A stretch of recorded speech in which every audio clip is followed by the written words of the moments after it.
ঘুরে বেড়াচ্ছে আমাদের সমাজে, রাজনৈতিক যে পোশাকটা পরে, রাজনীতির ঝান্ডায় থেকে, সরকারি আশ্রয় থেকে এই বেকার যুবকদের, তাদেরকে যখন এই কথা বলেছে তোরা টাকা দিয়ে চাকরি হবে, অডিও অডিও রেকর্ডিং রয়েছে, শয়ে শয়ে অডিও রেকর্ডিং আছে আমাদের কাছে।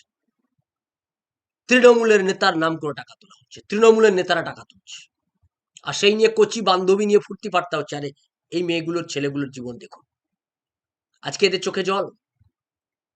মমতা ব্যানার্জির বাড়ির কারুর কিচ্ছু হয়নি, তারা ফুলে ফেপে ঢোল হয়ে গেছে। মমতা ব্যানার্জির বাড়ির পরিবারের লোকজন ফুলে ফেপে ঢোল হয়েছে, আর এই ছেলে মেয়েগুলো, এই বেকার ছেলে মেয়ে, 26,000 বেকার ছেলে মেয়ে, এদের চোখে জল, এদের জীবনে। আজকে আপনি ভাবুন তো, এই পরিবারগুলো আজকের পর থেকে, ঠিক এই আজকের এই মুহূর্তের পর থেকে, যারা এতদিন